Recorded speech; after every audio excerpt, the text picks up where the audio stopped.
Trillion tracker हमारी एक ऐसी पहल है जिसमें हम यूपी के अलग अलग ज़िलों तक पहुंच रहे हैं और यूपी को $1 ट्रिलियन इकोनॉमी बनाने का जो विजन रखा गया है, जो संकल्प किया है यूपी के सीएम योगी आदित्यनाथ ने, उसमें कैसे यूपी के जो अलग अलग ज़िले हैं वो अपनी भागीदारी निभा रहे हैं, उनकी जो भूमिका है वो क्या है, इसको समझने की कोशिश कर रहे हैं। और इसी कड़ी में आज हम पहुँचे हैं यूपी के ज़िले बाराबंकी में। बाराबंकी किस तरीके से अपना योगदान दे रहा है $1 ट्रिलियन इकोनॉमी में, इसको समझने की कोशिश करेंगे यहाँ के जो तमाम प्रशासनिक अधिकारी हैं उनसे, क्योंकि यहाँ पर बहुत सारे कॉलेज के बच्चे भी बैठे हुए हैं। तो अगर उनकी भाषा में समझाऊं तो कॉलेज का जो प्रिंसिपल होता है उसका काम होता है ये देखना कि कॉलेज से जुड़ी हुई जो तमाम चीज़ें हैं वो बेहतर तरीके से काम कर रही हैं कि नहीं, यानी जो ओवरऑल ग्रोथ है कॉलेज की वो हो रही है या नहीं। ठीक इसी तरह ज़िले का जो ज़िला अधिकारी होता है उसका भी यही काम होता है कि ज़िले से जुड़ी हुई जो तमाम चीज़ें हैं, जो बुनियादी चीज़ें हैं, वो बेहतर तरीके से काम कर रही हैं या नहीं। तो इस कड़ी में सबसे पहले मैं मंच पर बुलाना चाहूँगी बाराबंकी के ज़िला अधिकारी श्री ईशान प्रताप सिंह जी को, और मैं चाहूँगी ज़ोरदार तालियों के साथ सर का स्वागत करें। सर, आप यूपी के सबसे युवा ज़िला अधिकारियों में से एक हैं और आपके बारे में बाराबंकी में एक चीज़ काफ़ी फेमस है कि आप जब फील्ड पर उतरते हैं तो लापरवाह जो अफसर हैं उनकी फील्डिंग सेट कर देते हैं। सबसे पहले मैं ट्रिलियन ट्रैकर की पूरी टीम को और प्रसार भारती को धन्यवाद देना चाहूँगा कि मुझे बाराबंकी के बारे में बोलने के और जो हमारे यहाँ विकास के कार्य चल रहे हैं उनके बारे में बोलने के लिए आमंत्रित किया। तो आप सबका धन्यवाद है। और ये जो आपका सवाल है इसका मैं यही जवाब देना चाहूँगा कि जहाँ तक मेरा सवाल है, मैं अपने जो अधीनस्थ कर्मचारी हैं या जो मेरे सहयोगी हैं उनके प्रति बहुत ज़्यादा कार्रवाई में यकीन नहीं रखता हूँ, लेकिन हाँ, जवाबदेही यानी अकाउंटेबिलिटी पे मेरा विश्वास रहता है। क्योंकि हम सब लोग जो भी सिविल सेवा में हैं या सरकारी नौकरी में हैं, वो लोग टैक्स पेयर्स मनी, जितने लोग यहाँ पे बैठे हैं, अपनी अपनी जो आय है या अपना अपना जो खर्चा, उसमें छोटा छोटा अमाउंट जब सरकार को देते हैं उसके बेसिस पे हम लोगों को तनख्वाह मिलती है। तो हम सरकार के प्रति, कानून के प्रति, आम जनता के प्रति अकाउंटेबल हैं। तो वो चीज़ मेरे दिमाग में हमेशा रहती है और उसको मैं हमेशा इन्फोर्स करने की कोशिश करता हूँ। उसी कड़ी में अगर कहीं छोटी मोटी कार्रवाई हो जाए या किसी को एक एग्जाम्पल बनाना पड़े तो वो होता है, लेकिन मैं कार्रवाई करने के लिए फील्ड पे नहीं जाता हूँ, मैं ये स्पष्ट कर दूँ। सर, बाराबंकी में अर्थव्यवस्था के लिहाज से सबसे बड़ी जो संभावना है वो किस क्षेत्र में दिखती है? इन 4 क्षेत्रों में सुधार हो जाए, ऐसे कोई 4 क्षेत्र, तो ज़िले की जो अर्थव्यवस्था है, जो इकोनॉमी है, वो मजबूत हो जाएगी। देखिए, बाराबंकी जो ज़िला है, मैं थोड़ा सा आपके दर्शकों को भी और जो लोग देख रहे हैं उनको भी बता दूं। 1857 के समर के बाद, जिसमें बाराबंकी ने बहुत योगदान दिया था, उसके बाद ये ज़िले की भूमिका बनी थी। और अवध के क्षेत्र में उस समय अंग्रेज़ों के अगेंस्ट जो मूवमेंट हुआ, उसके बाद अंग्रेज़ों को ये रियलाइज़ हुआ कि अगर लखनऊ को हमको कंट्रोल में रखना है तो उसके आसपास बड़े बड़े ज़िले, बड़े बड़े एडमिनिस्ट्रेटिव सेंटर्स की स्थापना करनी होगी। उसी कड़ी में बाराबंकी बना, सीतापुर बना, बड़े बड़े ज़िले जो लखनऊ को घेरे हुए हैं वो बने थे। बाराबंकी अच्छा खासा बड़ा ज़िला है और इसी कारण से इसके हर रीजन की अपनी एक, जिसको कहना चाहिए, एक फ्लेवर है। तो जैसे मैं आपको बताऊं, अगर आप सदर्न पार्ट में जाएंगे और हैदरगढ़ हो गया या फिर रामस्नेही घाट का इलाका हो गया, वहाँ पे हमारा एग्रीकल्चर और हॉर्टिकल्चर में बहुत अच्छी अपॉर्चुनिटी है। पता नहीं यहाँ पे बैठे कितने दर्शक जानते हैं, मुझे बहुत अच्छा लगता है जब मैं किसानों से मिलने उनके खेत पे जाता हूँ, तो मैं जाता रहता हूँ। तो यहाँ पे लीची की भी खेती होती है, आम की भी बहुत खेती होती है, इसके अलावा यहाँ पे पान की बहुत खेती होती है। अभी रिसेंटली हमारा जो प्रदेश है वो कंट्री में सबसे बड़ा मशरूम प्रोड्यूसर बना है। बाराबंकी में मशरूम उगाने वाले भी बहुत यंग लोग हैं जो कि अपनी अपनी नौकरी, आईटी की नौकरी छोड़ के बाराबंकी में मशरूम उगा रहे हैं। तो उस एरिया में एग्रीकल्चर और उससे संबंधित एग्रो प्रोसेसिंग की बहुत अपॉर्चुनिटी है। हम सब जानते हैं, मैं आज इस कार्यक्रम के बाद कुटवा धाम जाऊँगा। सिरौली गौसपुर में हमारे यहाँ पारिजात का पेड़ है, बहुत पुराना स्पिरिचुअल इको टूरिज़्म का, वो मुझे लगता है विश्व का सबसे बड़ा सेंटर बन सकता है जो हमारा पारिजात का पेड़ है।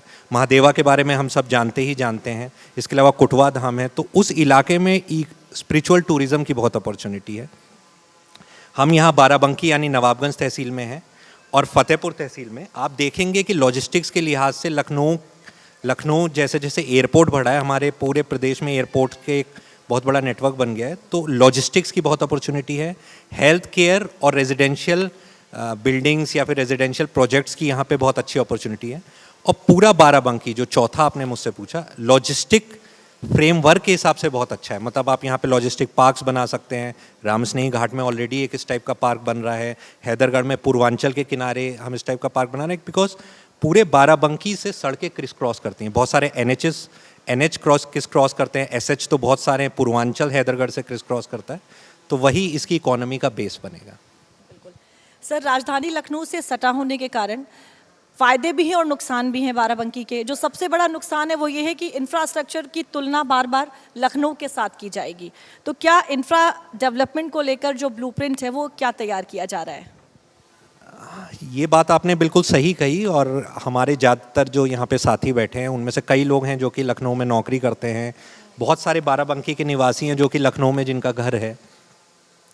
तो ये एक चैलेंज हमेशा हमारे लिए रहता है, और इस कारण से जैसे अभी जो सबसे रीसेंट बड़ा प्रोजेक्ट आया है वो बहराइच और बाराबंकी को जोड़ने वाला जो हाईवे है उसके एक्सपेंशन का प्रोजेक्ट है, बहुत बड़ा प्रोजेक्ट है। इसके अलावा ऑलरेडी हम फतेहपुर देवा रोड के चौड़ीकरण की तरफ काम कर रहे हैं। इसके अलावा एक चिन्नट की तरफ से एक इंडस्ट्रियल कॉरिडोर टाइप की सड़क हमारी बन रही है। तो ये तो सड़क का विषय हो गया। आप अगर बाराबंकी स्टेशन पे जाएंगे तो अभी बाराबंकी का जो रेलवे स्टेशन है उसका भी मॉडर्नाइजेशन हो रहा है। तो इसके अलावा बहुत सारी चीज़ें पाइपलाइन में है। जैसे हम सब जानते हैं कि एससीआर का प्रोजेक्ट, उसमें बाराबंकी को भी शामिल किया है शासन ने। और बहुत मेजर प्रोजेक्ट्स हैं जैसे जो अभी बिल्कुल पाइपलाइन में हैं और जिन पे एससीआर के कारण काम हो रहा है। तो लगातार ये एक एम है मुझे लगता है शासन का, और हम लोग जिला बाराबंकी से उसमें पूरा सहयोग कर रहे हैं कि लखनऊ को लखनऊ की तरह ना देखा जाए, पूरे एक स्पेशल कैपिटल रीजन की तरह देखा जाए जो कि पूरी यूपी की इकोनॉमी को ड्राइव करे। तो उस पर अभी भी काम चल रहा है और आगे भी काम चलता रहेगा। सर, एक बात के लिए आपको बहुत बहुत बधाई, और मैं चाहूँगी कि पहले ही आप लोगों ने तालियां बजा दी। आप लोगों को भी बताते चले कि सर के ज़िले में आने के बाद से ही आईजीआरएस रैंकिंग में बाराबंकी लगातार सुधार कर रहा है। एक बार फिर से ज़रा ज़ोरदार तालियां बजा दीजिए। और पूरे मंडल में अव्वल भी है बाराबंकी। जवाबदेही तय करना विकास के लिए कितना ज़रूरी है सर, किसी भी ज़िले के लिए? देखिए, शासन की ये मंशा है कि जो आम आदमी है उसको अपनी शिकायत लेने के लिए बार बार ऑफिसों के चक्कर ना काटने पड़े। तो जो आईजीआरएस का सिस्टम है वो हमको बहुत एक अच्छी अपॉर्चुनिटी देता है, अधिकारियों को भी, और जो कि मैं अपने समस्त अधिकारियों से लगातार कहता हूँ कि हमको इसका उपयोग करना चाहिए। एक तो हम मॉनिटरिंग कर सकते हैं कि जो हमारी शिकायतें हैं उसका निस्तारण हो रहा है या नहीं हो रहा है। दूसरा, मेरा जो हमेशा फोकस रहता है कि शिकायतों का निस्तारण एक सेपरेट विषय है, लेकिन हम लोगों का फोकस होना चाहिए कि जो भी व्यक्ति हमसे मिलने आए उससे हम बहुत ही अच्छे से बात करें। हो सकता है हम उसकी समस्या का निदान तत्कालिक रूप से ना कर पाएँ, परंतु एज अधिकारी या फिर एज सिविल सर्वेंट्स ये हम लोगों का कर्तव्य है कि हम उसकी पूरी बात सुनें। अगर हम उसका काम नहीं कर सकते हैं किसी कारणवश तो पूरी कोशिश करें उसको समझाने की कि आपका काम इस कारण से नहीं हो सकता है। तो इसीलिए मेरा हमेशा ये फोकस रहता है कि ज़्यादा से ज़्यादा पॉजिटिव फीडबैक रहे। आप देखते होंगे कि मेरे जनता दर्शन में रोज़ लोग आते हैं, मेरे ऑफिस से उनको फ़ोन जाता है, एक गूगल शीट बनी हुई है जिसमें मैं रेगुलर मॉनिटरिंग करता हूँ कि किसका फीडबैक पॉजिटिव है, किसका नेगेटिव है। और इसके अलावा मैंने ये कहा है कि मेरे जनता दर्शन में आने वाले समस्त जितनी एप्लीकेशन है सब आईजीआरएस पे फीड हो। तो ये जो आप रैंकिंग देख रहे हैं, हालांकि वो एम नहीं है, रैंकिंग हम लोगों का एम नहीं है। हमारा एम है कि लोगों की शिकायतों का निस्तारण हो और संतुष्टि में वृद्धि हो। तो ये इन्हीं इंस्ट्रक्शंस के कारण जब हमारे सारे अधिकारी कर्मचारी काम करते हैं तो उसका एक पॉजिटिव आउटपुट आता है। सर, बाराबंकी इस मामले में भी मुश्किल ज़िला है कि अर्थव्यवस्था का जो आधार है वो कृषि है, और हर साल बाढ़ से हज़ारों हेक्टेयर की जो फसल है वो बर्बाद हो जाती है। बाढ़ से नुकसान कम हो, उसके लिए क्या जो उपाय हैं वो किए जा रहे हैं? देखिए, जैसे मैं आपको बताऊं, एक तो सिविल के लेवल पे असल में बाराबंकी की बाढ़ जो है वो बहुत ही टिपिकल है, क्योंकि बाराबंकी ज़िले को और दूसरी साइड गोंडा बहराइच के ज़िलों जो ये पूरी बेल्ट है इसको बांधों से बांधा जा चुका है। लेकिन कुछ हमारे गांव हैं, कुछ मजरे हैं जो कि उस बांध के उस तरफ पड़ते हैं और उन्हीं जगहों पे बाढ़ आती है। तो एक तो सिविल वर्क है, जैसे मैं आपको बताऊं एक बहुत मेजर प्रोजेक्ट यहाँ पे चल रहा था बाराबंकी में, लगभग 4 से 5 स्पर्स बन रहे थे, इसके अलावा प्रोटेक्शन वर्क्स चल रहे थे। तो जब मैंने यहाँ पे ज्वाइन किया उसके बाद मैं खुद 2-3 बार गया हूँ देखने, और हमारा पूरा फोकस था कि हम बाढ़ से पहले उसको कंप्लीट कर लें। तो मुझे ये बताते हुए खुशी हो रही है कि बाढ़ से पहले हमने ऑलमोस्ट 4 प्रोजेक्ट्स को कंप्लीट कर लिया और एक प्रोजेक्ट को 80% कंप्लीट कर लिया है, जिसके कारण वो इलाके तो कम से कम अब सुरक्षित हो गए। तो ये तो हो गया सिविल वर्क। दूसरा होता है रिस्पॉन्स, क्योंकि देखिए हम कुछ भी कर लें, ये नेचर है, बाढ़ तो आएगी ही आएगी, हमारे कुछ इलाके हमेशा इंडेंटेट होंगे ही होंगे। उसमें शासन का और माननीय मुख्यमंत्री जी का ये स्पष्ट निर्देश रहता है कि हम तत्कालिक रूप से उनको हेल्प पहुंचाएं। जहां जहां हमारे किसानों को कटान या बाढ़ की वजह से नुकसान हो रहा है, उनको सबसे ज़्यादा हम 24 घंटे के भीतर, 48 घंटे के भीतर मदद पहुंचाएं और उनका जनजीवन जो अस्त व्यस्त हुआ है उसमें प्रशासन उनके साथ खड़ा दिखे। तो रेगुलरली मैं उस चीज़ की मॉनिटरिंग भी करता हूं और शासन के निर्देशों का पालन करने की भी हम कोशिश करते हैं। सर, राजधानी लखनऊ जिस भी ज़िले से जुड़ी हुई है, वहाँ पर एक बड़ी समस्या है पलायन की। क्या बाराबंकी भी इस समस्या से जूझ ही रहा है दशकों से? अभी क्या स्थिति है सर? क्योंकि लखनऊ हमारे बहुत ज़्यादा पास है, हम लोगों की 3 तहसीलें हैं, फतेहपुर, नवाबगंज और हैदरगढ़, जो कि जैसे कल ही एक डेलीगेशन मुझसे हैदरगढ़ का मिलने आया था, उनसे मेरा यही डिस्कशन हो रहा था। वो लोग बाराबंकी बहुत कम आते हैं, क्योंकि हैदरगढ़ से 50 मिनट 55 मिनट में आप लखनऊ के सेंटर में पहुंच जाते हैं और जो इंडस्ट्रियल एरिया है वो तो 20-25 मिनट में लग जाता है। तो ये एक समस्या है, ये एक चैलेंज है और इसका सॉल्यूशन जो है वो यही है कि हम ज़्यादा से ज़्यादा इंडस्ट्रियल एरिया विकसित करें। हमारे पुराने इंडस्ट्रियल एरिया जैसे कुर्सी, वो पूरा डेवलप हो चुका है, वहाँ पे अच्छी इंडस्ट्रीज़ हैं, उनको भी फैसिलिटेट किया जा रहा है, इंफ्रास्ट्रक्चर को बढ़ाया जा रहा है, नई इंडस्ट्रीज़ आ रही हैं। इसके अलावा यहाँ पे जो मेजर वर्क हो रहा है वो जैसे माती में एक प्राइवेट इंडस्ट्रियल एरिया सेटअप हुआ है, राम स्नेही घाट में यूपीसीडा ने एक बड़ा इंडस्ट्रियल एरिया सेटअप किया है, पूर्वांचल के किनारे यूपीडा ने एक बड़ा इंडस्ट्रियल एरिया सेटअप किया है। इसके अलावा हमारी पुरानी स्पिनिंग मिल थी, वहाँ पे पूरा लैंड एक्वायर करके यूपीसीडा ने ऑलरेडी कुछ बड़ी कंपनी को वहाँ पे अलॉट भी कर दिया है।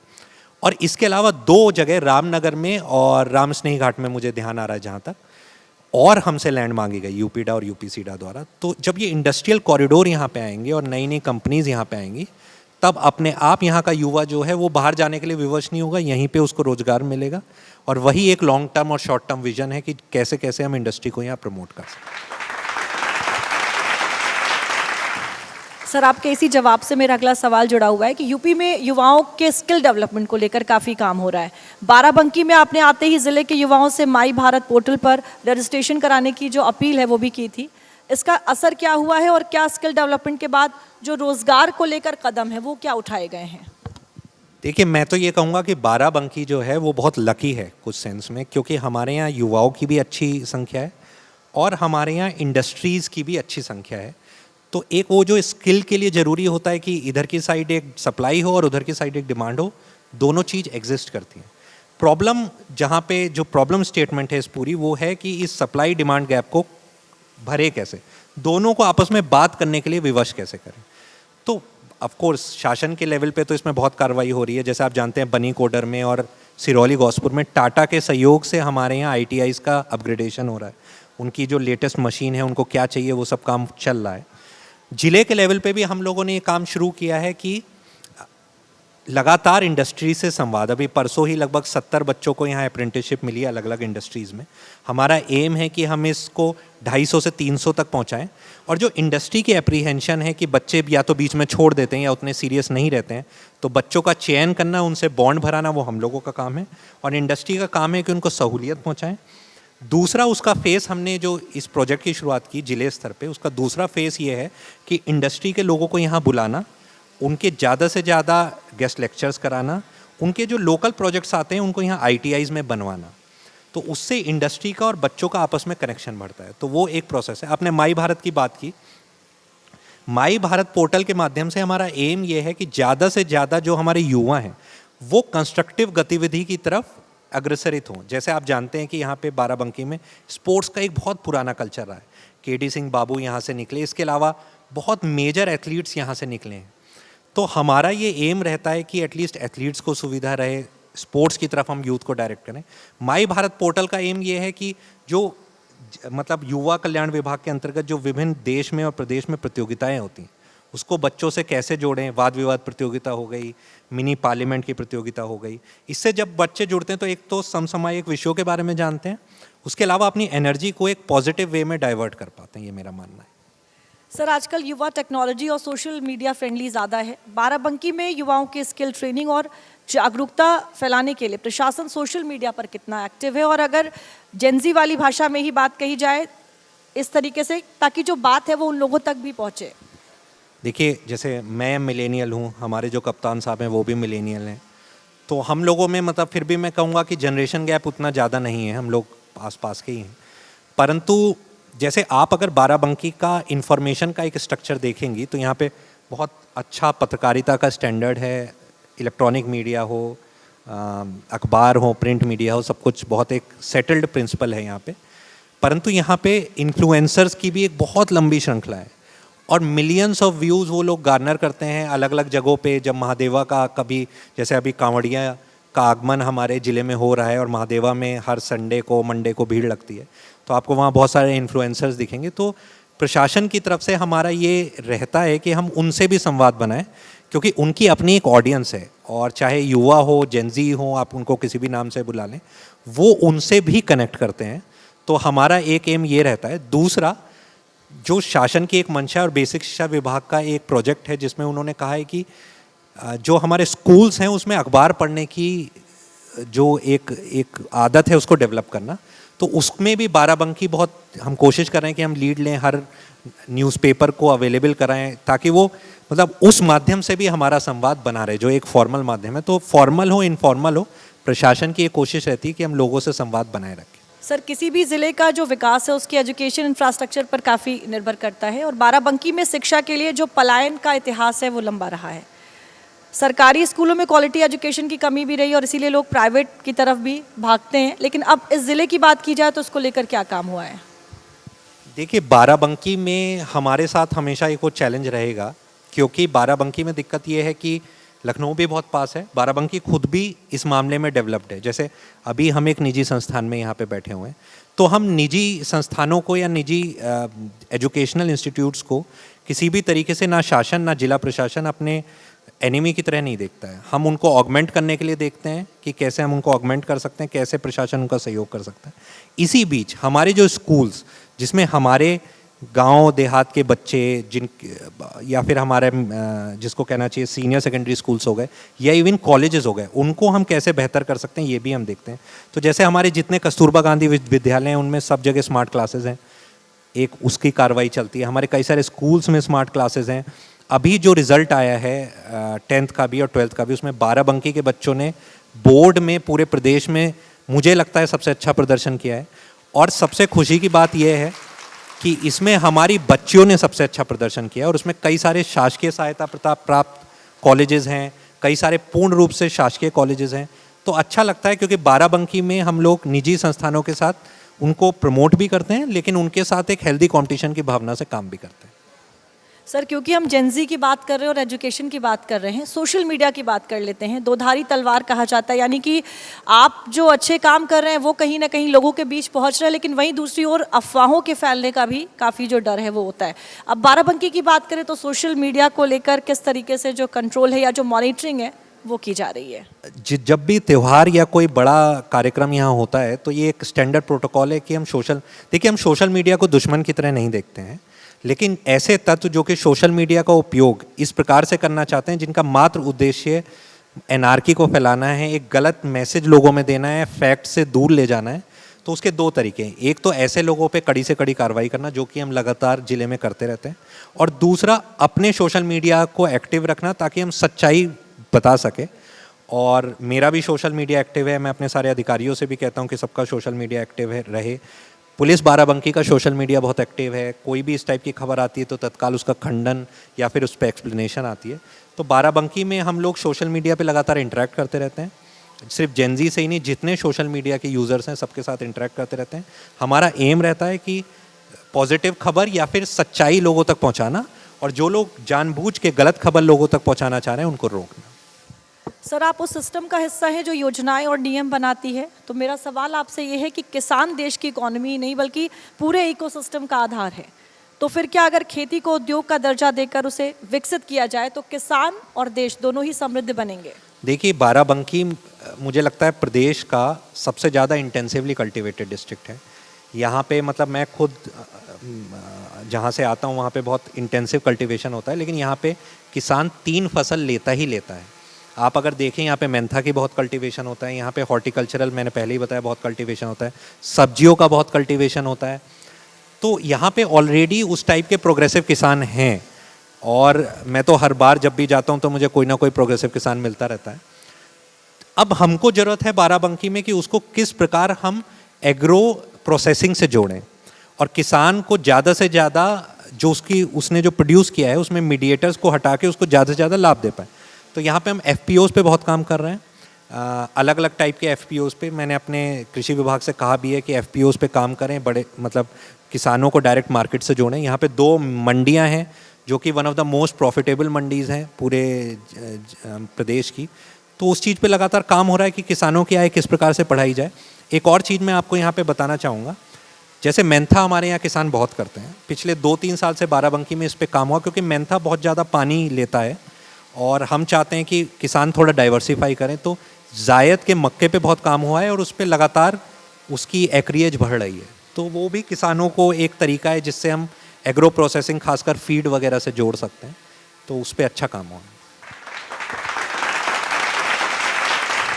सर, आप 4 साल सीएम योगी के विशेष सचिव भी रहे हैं और आपको बेहद करीब से मालूम है कि योगी सरकार स्कूलों में स्मार्ट क्लास और डिजिटलाइजेशन पर लगातार काम कर रही है। बाराबंकी में डिजिटल शिक्षा ग्रामीण इलाकों तक कितनी पहुंच चुकी है और अभी कितना पहुंचना बाकी है?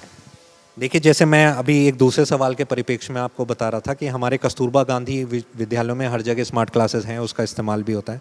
हमारे बहुत सारे स्कूल्स हैं जिसमें स्मार्ट क्लासेस हैं, उनका इस्तेमाल होता है। लेकिन जो दूसरी चीज़ है जो मैं स्पष्ट करना चाहूँगा यहाँ पे, कि हम बच्चों को टेक्नोलॉजी से जोड़ना तो चाहते हैं, बट ये भी चाहते हैं कि वो जो पुरानी एक पठन पाठन की प्रक्रिया थी उससे जुड़े रहें। क्योंकि इस समय जो डिजिटल मीडिया का ओवर यूज़ है और बैड यूज़ है वो भी एक समस्या है हमारे साथ।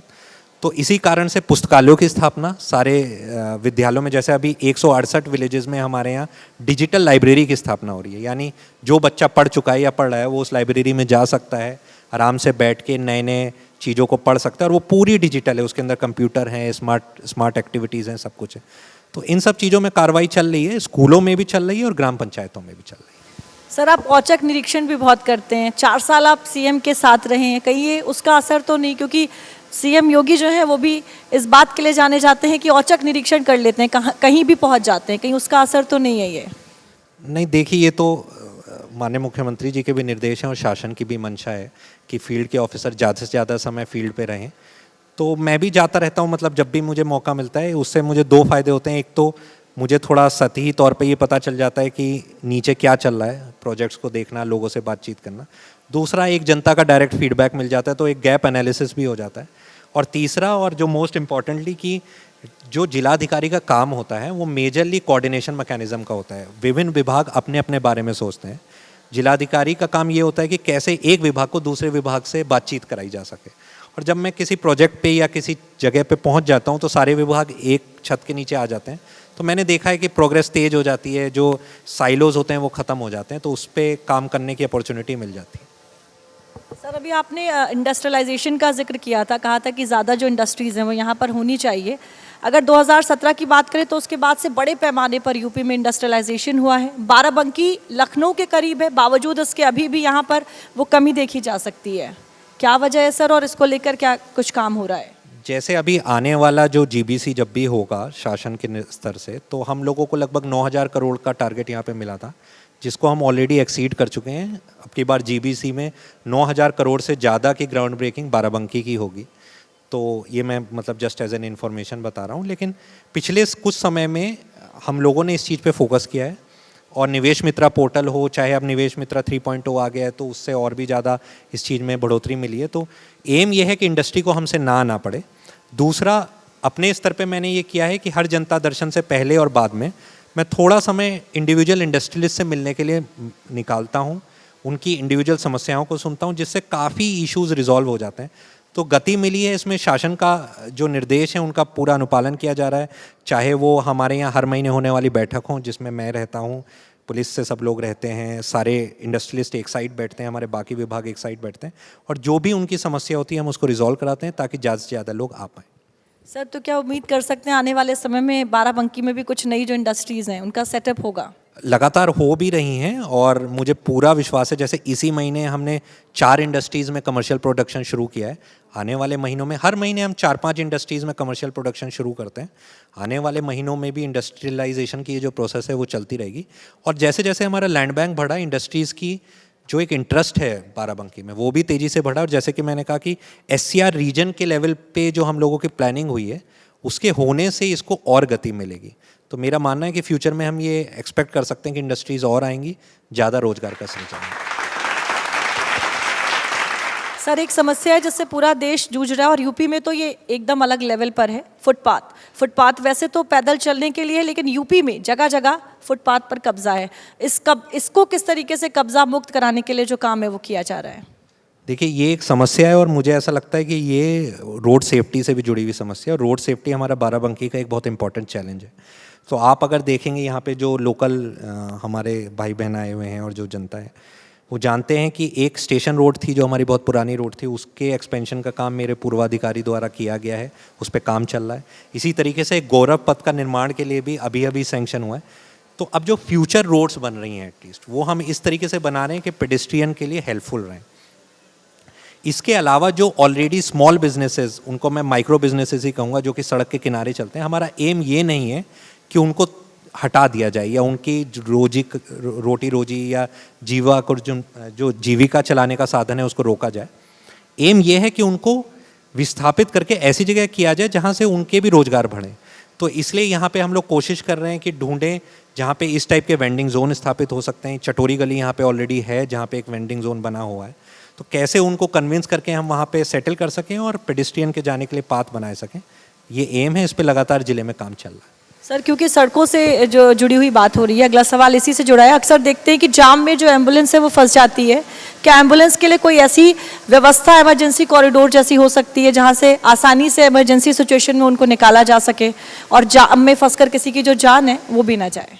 देखिए, पहला एम तो ये है कि हम मतलब अपने ज़िले से जाम की समस्याओं को ही कम करें और उसके लिए लगातार ROBs या फिर सड़कों का एक्सपेंशन ये सब चल ही रहा है। और जहाँ तक ग्रीन कॉरिडोर की बात है, जब भी कुछ ऐसा कार्यक्रम होता है ज़िले में, जैसे अभी कांवड़ का चल रहा है जिसमें बहुत भीड़ अपेक्षित होती है, तो हम हमेशा एम्बुलेंसेस के लिए और इस टाइप की चीज़ों के लिए ग्रीन कॉरिडोर भी बनाते हैं। और मेरा ये अनुरोध रहेगा, देखिए कुछ चीज़ें हैं जिसमें सरकार हमारी मदद करती है और कुछ चीज़ें हैं जिसमें हम एज सिटीज़न सिविक सेंस के माध्यम से भी हम हेल्प करते हैं। तो मुझे ये प्लेटफॉर्म मिला है, मैं अपने सब समस्त लोगों से ये अनुरोध जरूर करूँगा कि एम्बुलेंस हो या फायर फाइटिंग व्हीकल हो, हम लोग जब भी सड़क पे चल रहे हों और हमारे पीछे एम्बुलेंस या फायर फाइटिंग व्हीकल या पुलिस का कोई व्हीकल आ रहा हो, तो हम उसको तत्काल साइड दें ताकि वो ससमय अपने गंतव्य स्थान पर पहुंच सके। तो सरकार की तरफ से तो लगातार ग्रीन कॉरिडोर हो चाहे सड़कों का एक्सपेंशन, उस पर कार्रवाई चली रही है, बट एज अ सिटीज़न हम लोगों को भी इस चीज़ में कार्रवाई करनी चाहिए कि हम इस मुहिम में एक मदद कर पाएँ। सर, सिंगल यूज़ प्लास्टिक के खिलाफ जो लड़ाई है वो खुद PM मोदी जो है वो लड़ रहे हैं। पूरे देश में इसकी जो मुहिम है वो भी छेड़ी जा चुकी है। शहरों में तो ये सख्ती से लागू हो जाता है, लेकिन क्योंकि बाराबंकी में भी ग्रामीण इलाके ज़्यादा हैं, वहाँ पर इसे किस तरीके से लागू किया जा सकता है ताकि जो इसका इस्तेमाल है वो बंद किया जा सके? बिल्कुल, और हमारे यहाँ तो बहुत मेजर नदियाँ भी हैं, सरयू जी भी यहाँ से गुजरती हैं, गोमती जी भी हैं। तो नदियों के इस फ्रेमवर्क के कारण हम लोगों पे जिम्मेदारी और भी ज़्यादा है सिंगल यूज़ प्लास्टिक के संबंध में। हम लोगों की जो कार्य योजना है ज़िले पे वो ये है कि हम जो छोटा मतलब जिसको कहना चाहिए व्यापारी, उसको उतना तंग ना करें, बल्कि जो आवक हो रही है उस पर रोक लगाएं। तो यहाँ पे जो गोदाम हैं, जो बड़े सप्लायर्स हैं, उनको हम लगातार पहले लेवल पे तो हम उनको समझाने की कोशिश करते हैं, उनसे साथ वार्ता करते हैं कि आप सिंगल यूज़ प्लास्टिक जो एक पर्टिकुलर माइक्रोन के लेवल की है, जो बैंड है, उसको ना यूज़ करें। दूसरे स्तर पे हम एनफोर्समेंट भी करते हैं, जब ज़रूरत पड़ती है, जब कोई नहीं मानता है तो एनफोर्समेंट करके जब्ती या फ़ाइन की कार्रवाई भी करते हैं। और जैसे कि मैंने पिछले सवाल में भी कहा, जब तक उसकी डिमांड रहेगी तब तक उसकी सप्लाई रहेगी। तो मेरा आप सब लोगों से अनुरोध रहेगा अगेन कि हम जब बाज़ार जाएँ या कुछ सामान खरीदने जाएँ तो अपने साथ एक छोटा सा झोला लेके जाएँ, ताकि जब डिमांड कम हो जाएगी तो अपने आप सप्लाई भी उसकी कम हो जाएगी। सर, बहुत बहुत धन्यवाद हमसे बातचीत करने के लिए। Thank you.